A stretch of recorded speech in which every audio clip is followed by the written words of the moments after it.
Hello everyone, I'm just here to share another journal with you, and this one is mostly a vintage lady journal, and I was inspired by Wendy at Wendy's Journal Adventure. She has made a few of these journals with the upholstery cover, so I had quite a bit. I've got quite a bit of this upholstery fabric to use up, so I thought I would have a go at making one. And this is like a soft but sturdy cover. So it has the upholstery fabric, some recycled cardboard, and I've got the muslin on the inside, and it's all sewn all the way round. I've used sari silk for the closure, which I've sewn on and just left a nice little piece there, and then the other pieces underneath there. On the front I've used a piece of a doily, a vintage doily, which was actually a table runner, so I've cut a piece of that down and glued that on. And up here is just a little garment pin with just a couple of little shell beads and a button. And then most of the images are from the old design shop. So I've put this lovely image on the front here. I really like the sort of the black and white effect of it. And this is backed onto muslin and stitched around.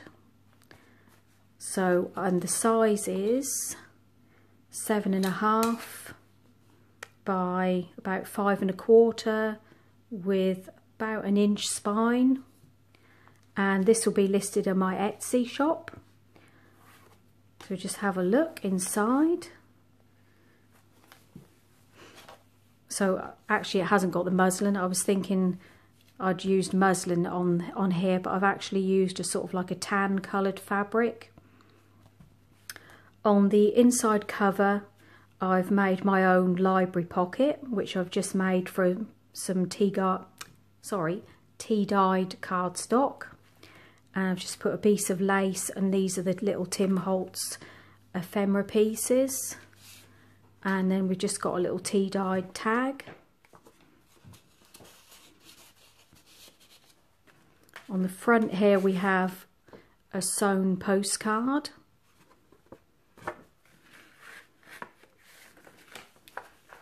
And I've used some little pieces of fabric washi tape, some nice dictionary pages from a vintage book. Then here I've got an envelope. And this is made from a botanical book, and I've just stitched all the way round, just done sort of like a random stitch, and then I've left it open. And on the inside I've stitched down a piece of cartridge paper, so you could just journal on the inside of that and then fold it all up again.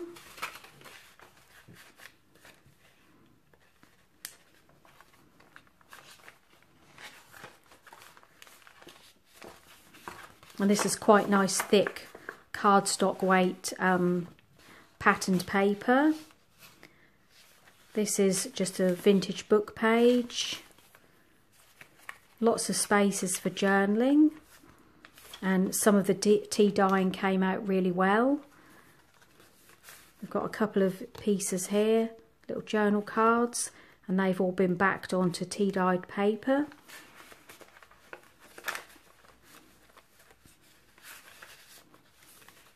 This is a piece of paper from a 6x6 pad, as I'm trying to use them all up at the moment. And I've stitched some sewing pattern paper onto that.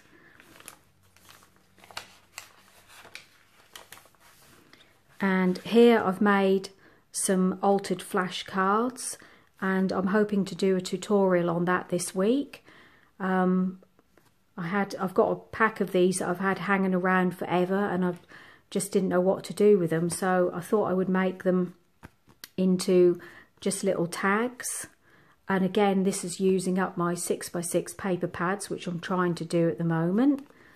There's just a little craft tag in there. I'll just put a little pocket And this is from my vintage dictionary again, which I've just torn and chosen the word elegant, and that's just been stitched.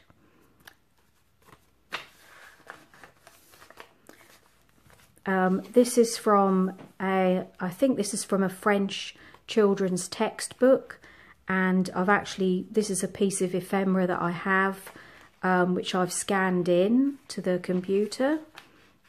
I've just backed that with some lined paper. This is another image from the old design shop. Some of the Edith Holden paper. And here I've just put another piece of that vintage table runner. And then I've stitched an image onto the back side of this paper. But I thought that made quite a nice frame, so you could actually put a photo on there if you wanted to. So we've got another image, and that's backed onto scrapbook paper.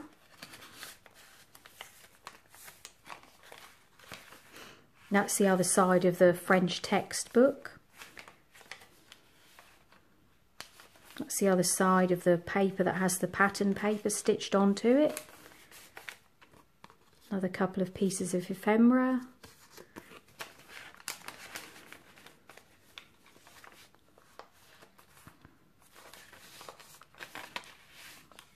Little pocket and a tag.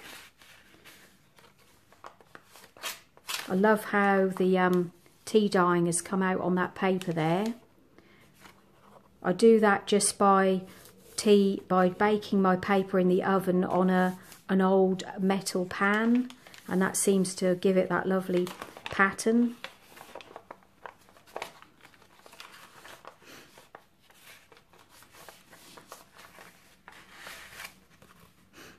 This is from Tsunami Rose. And yeah, this has two signatures. So this is the second signature. It's a little flip out. And this is a little doily. There was I think 3 of these small doilies on the middle of the table runner. So I've just glued that into the corner. That's another one of these lovely images from the old design shop. The vintage dictionary. Here I just tore a little piece of ledger paper and stitched around it, and that's another piece of the Tim Holtz ephemera. That's another piece of the French textbook. We have an index card. That's Tsunami Rose, and another little tag.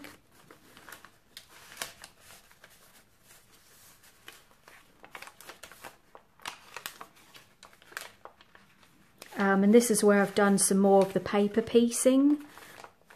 So there's just a little pocket there. And then this is a tea-dyed manila envelope. And if you can see that, I don't know if it's showing up on camera. It's actually, I put a doily on top there, and that came out quite good. So in here, I've got a little tiny booklet. And this is just some leftover pieces of paper, and on the top I've just stitched a piece of fabric and some lace, and then I've left that side empty. That's another card from the old design shop.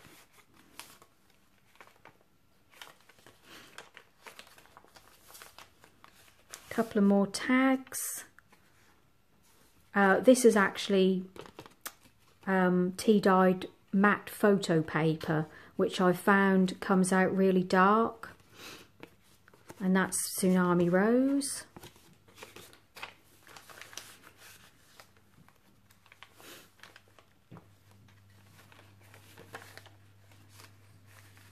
Here I've stitched another one of the images. I love this image. I love these black and white images. I think they might have come from a very old magazine. A little tag there. Another piece of the vintage doily. And then there's another one of these altered flashcards, and this one I've left quite plain because I thought you could maybe put a photo onto the front there. So, and that's it, and it's all been stitched on the inside as well. So there we go. That's my journal for today. I'll be back in a minute or two with another video for you. Okay, thanks for watching. Bye.